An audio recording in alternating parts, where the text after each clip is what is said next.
sudah ya semua? Bisa dimulai untuk materinya.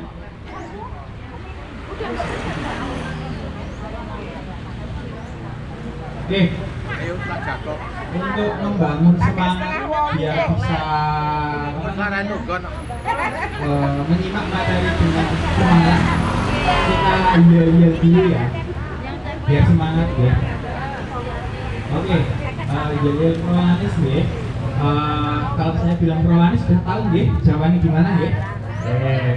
Prolanis, Prolanis, Prolanis. Pria usia ada 2. Oke, kita plus untuk ibu-ibu semuanya.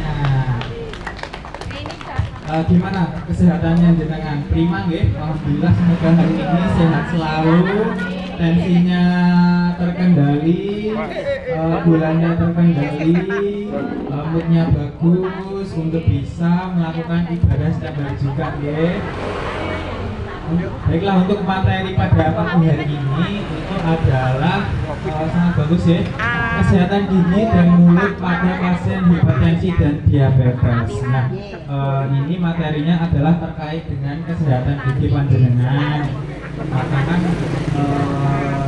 kan ada penyakit hipertensi dan diabetes. Jadi bagaimana sih cara mengatasi kesehatan gigi dan mulut panjenengan agar tidak bau mulut, agar giginya itu tetap kuat gitu nggih. Lanjut Mbak.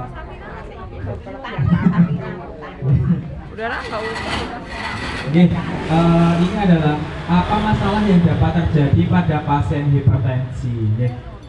Penderita hipertensi umumnya itu harus mengonsumsi obat-obatan khusus, seperti antihipertensi gitu. Antihipertensi itu apa? Ya obat tensi kayak amlodipin, kayak desatan, captopril, kayak gitu-gitu, Nah, itu ada efek samping nih Bapak Ibu. Itu adalah obatnya itu efek sampingnya adalah produksi air liur itu menjadi berkurang. Karena apa?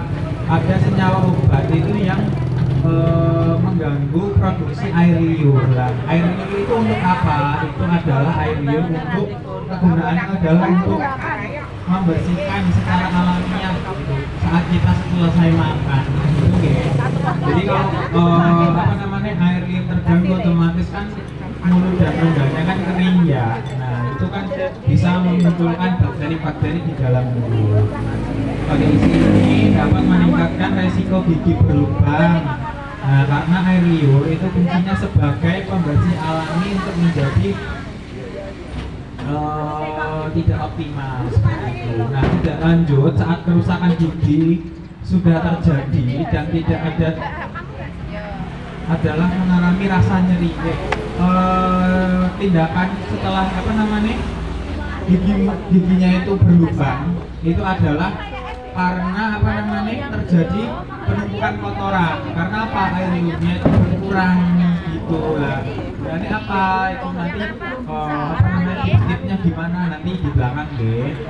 Nah, keluhan ini dapat menimbulkan stres, gigi jenengan sakit, terus rasa mulutnya kotor, itu kan kita jadi kayak ngaruh ke mood kita ya, maksudnya kayak perasaan kita. Benar. Nah, itu kan juga rasa nggak nyaman, rasanya kadang kalau gigi sakit itu kan suara sekecil apapun terasa salah di telinga gitu ya. Lanjut Mbak. Bagaimana apa yang harus kita lakukan jika kita menderita diabetes atau hipertensi dalam mengelola kebersihan gigi? Yaitu penderita hipertensi perlu terlebih dahulu mengobati tekanan darah agar berada di rentan optimal. Artinya apa Bapak Ibu? Jadi otomatis terlebih dahulu jenengan adalah mengontrol apa tensi jenengan. Dengan apa cara mengontrol tensinya? Yaitu pola makan dijaga, sering hipertensi, sering kontrol, obatnya diminum rutin seperti itu ya. Setelah itu baru tindakan lanjut adalah sikat gigi bisa dilakukan, rajin sikat gigi. Terus juga sikat gigi itu juga kan mencegah untuk berkembangnya bakteri-bakteri di dalam mulut. Nah, contoh penderita hipertensi mengalami gigi berlubang sehingga harus dilakukan pencabutan. Nah, kalau giginya memang apa namanya lubangnya itu belum parah, kan bisa dengan ke periksa di poli gigi. Terus apa namanya nanti giginya kan bisa ditambal.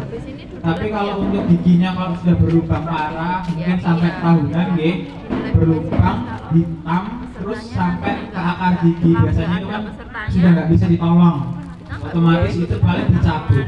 Salah satu caranya adalah dicabut. Nah kalau dicabut ya resiko itu giginya kan tidak lengkap lagi seperti itu nggih.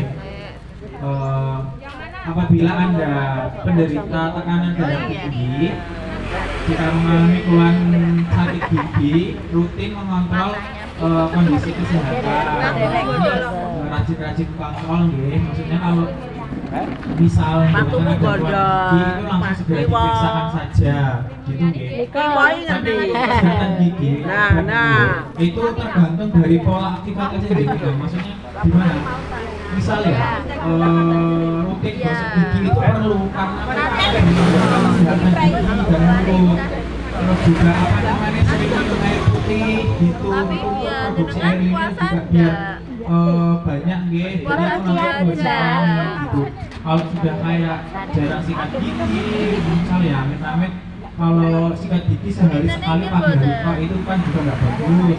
Terus minumnya kurang gitu lah, otomatis nanti gigi dan mulutnya jenengan otomatis insya Allah nggih kalau nggak rutin gosok gigi itu pasti nggih apa namanya giginya itu rasa sakit karena apa? Itu di situ ada kuman yang menggerogoti enamel gigi namanya, lapisan gigi yang putih-putih itu namanya enamel gigi. Itu digerogoti oleh bakteri-bakteri yang berkembang biak di dalam mulut. Karena apa? Di dalam mulut kita ini kan banyak bakteri. Ada bakteri baik dan ada bakteri yang jahat. Itu yang jahatnya. Nah, apa masalah yang dapat terjadi pada pasien diabetes? Gigi berlubang. Bakteri dalam mulut Anda hidup dengan dari mencerna gula dari makanan dan minuman yang Anda konsumsi. Proses ini menghasilkan plak yang menumpuk seiring waktu. Jadi untuk penderita diabetes nih, saat mengonsumsi makanan dan minuman, apalagi yang kandungan glukosanya banyak, maksudnya gulanya banyak, itu kan apa namanya menghasilkan atau sisa-sisa makanan. Nah, sisa-sisa makanan itu yang biasanya di sini kita nggak tahu, nggih. Meskipun menurut kita mulut saya sudah bersih gitu, setelah minum, tapi itu masih ada sisa-sisa mikro kecil, gitu yang tersisa di sela-sela gigi. Nah, itu lama-kelamaan itu adalah menumpuk plak. Nah, plak itu nanti yang bisa menjadi karang gigi. Karang gigi kalau sudah kelamaan bertumpuk terus itu membuat giginya terasa sakit. Seperti itu, nggih. Terus asam dan plak selama merusak lapisan enamel gigi dan anggota gigi. Terus semakin tinggi gula darah di gula yang kita konsumsi itu semakin besar resiko kerusakan gigi. Karena apa? Di dalam apa namanya makanan yang mengandung gula itu pasti merusak gigi. Karena apa? Ada bakteri yang berkembang biak lebih cepat sehingga itu gigi-gigi kita itu ada kuman-kumannya. Kuman-kumannya itu yang menggerogoti gigi kita. Itu lama-lama lubang kecil, lama-lama terus membesar terus jadi kita giginya berlubang sampai hitam. Itu sakitnya luar biasa Bapak Ibu. Karena pengalaman saya nggih, saya ceritakan itu pas waktu kecil itu kan apa ya? Kalau sikat gigi itu paling males sikat gigi, apalagi kalau anak-anak nggih. Itu efeknya pas dewasa. Karena apa? Setelah gigi itu sudah menumpuk banyak, terus juga giginya sudah berlubang sampai hitam. Nah, itu kalau apa namanya makan gitu sensitif sekali, langsung rasanya sakit banget. Tapi sekarang sudah bersih karena apa? Saya rutin gosok gigi, terus sudah saya periksa ke dokter, terus sekarang giginya sudah dibersihkan. Alhamdulillah giginya itu masih bisa ditolong dengan ditambal. Jadi ini untuk sakitnya sudah saya nggak rasakan sudah mulai 3 bulanan ini, gitu nggih. Lanjut. Nah, penyakit gusi diabetes itu mengganggu kemampuan dalam tubuh dalam melawan bakteri. Nah, jika Anda tidak rutin menyikat gigi, plak dapat mengeras dan menjadi karang gigi. Terus berbeda dengan plak gigi, karang gigi hanya bisa dihilangkan dengan scaling. Jangan tahu scaling deh. Scaling itu adalah apa ya? Kita ke poli gigi di dokter gigi, terus itu nanti disemprot pakai alat kecil itu menyemprotkan air. Nah, airnya itu nanti yang membersihkan karang gigi di sela-sela gigi kita itu. Gitu nggih. Dan itu rasanya sakit ngilu. Gitu. Jadi jenengan cara mencegah apa karang gigi tambah banyak gimana? Yaitu rajin-rajin membersihkan mulut dengan gosok gigi, nggih. Terus penumpukan karang gigi bisa menyebabkan peradangan dan bengkak gusi. Gusinya jadi bengkak, sering bengkak, gampang bengkak, terus perdarahan di gusi. Itu rasanya sangat sakit sekali Bapak Ibu. Dilanjutkan. Nah, ini beberapa penderita diabetes itu mengalami kekurangan produksi air liur sehingga mulutnya menjadi kering. Nah, salah satu faktornya apa? Perawatan gigi yang kurang, terus penyebab gigi jadi kering. Terus penderita diabetes itu adalah sering-sering karena mengonsumsi obat itu juga, jadi mulutnya bisa tambah kering gitu. Karena apa? Produksi air liurnya itu sangat berkurang. Lanjut. Nah, infeksi jamur. Nah, selain gigi berlubang, efeknya karena kita nggak sering gosok gigi apa? Karena juga bisa memunculkan jamur. Jamur apa? Di lidah kita. Jenengan tingali kalau lidah jenengan itu terasa warna orang-orang itu dengan lidah yang warna putih, ada bercak putih, apalagi di sini kayak ada bercak putih. Jenengan pernah ningali nggih orang dengan bercak putih? Pasti itu bau mulutnya itu bau sekali. Karena apa itu? Karena ditandai adanya tumbuh jamur di dalam mulut. Lidahnya ditingali sendiri coba. Nah, ibu bersih warnanya pink. Nah, ini juga bersih warnanya pink. Warnanya kalau sudah putih itu artinya harus dibersihkan nggih. Dengan apa? Nggak bisa pakai gosok gigi, itu ada alatnya sendiri gitu. Jadi dicolek gini kalau lidahnya gitu. Tapi ini insya Allah bersih semua kok. Kita lihat ternyata bersih. Karena apa? Rajin gosok gigi, rajin dibersihkan, rajin kumur-kumur itu. Jadi jamur itu nggak mungkin berkembang biak. Lah, infeksi jamur itu dapat menimbulkan bercak-bercak merah putih pada bagian-bagian tertentu gitu ya, kayak tadi di lidah, terus di sini nih gitu. Insya Allah itu bau banget. Makanya nggih. Tapi kalau kita kurang membersihkan di area mulut, itu pasti kita kurang pede ya, apalagi kalau berbicara. Karena apa?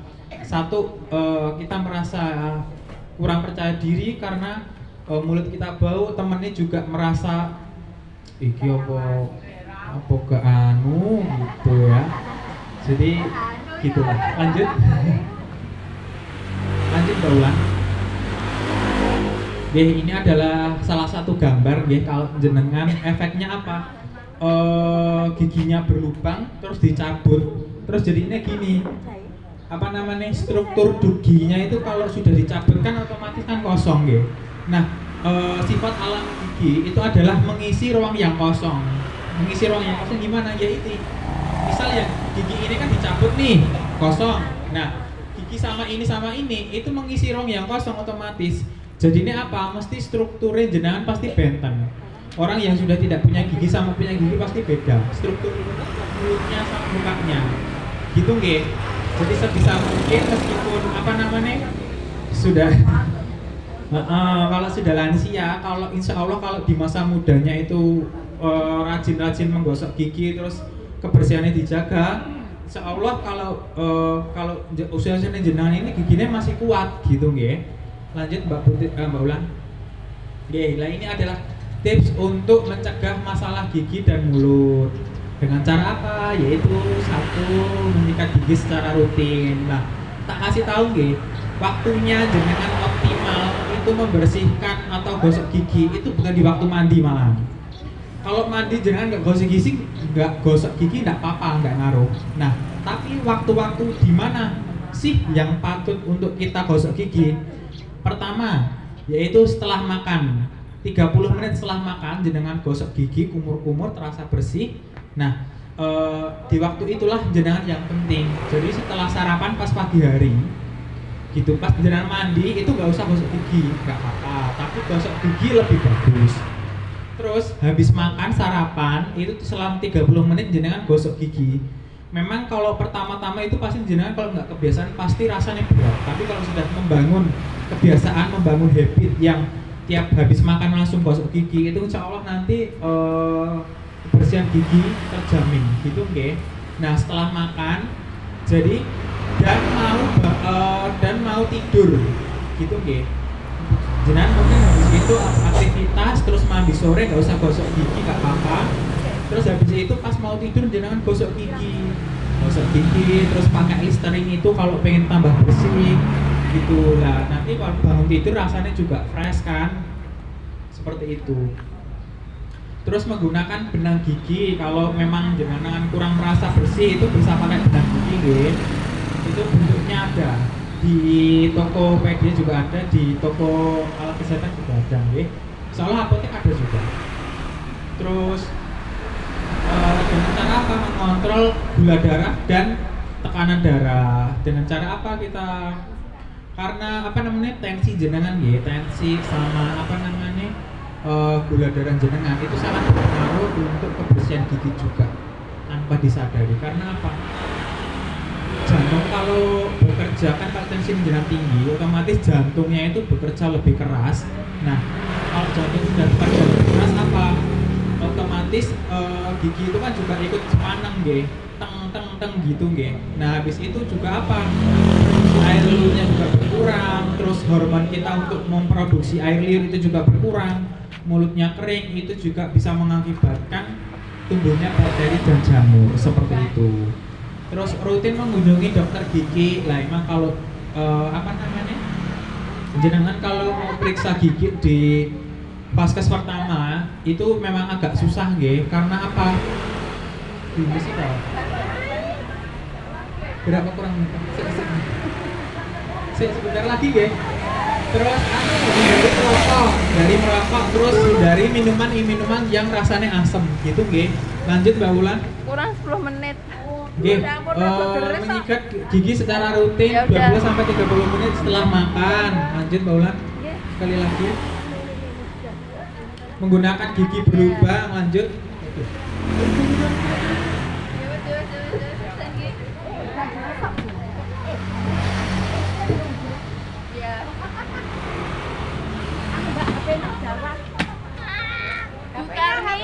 Bukarni ada, Bukarni. Ya Allah.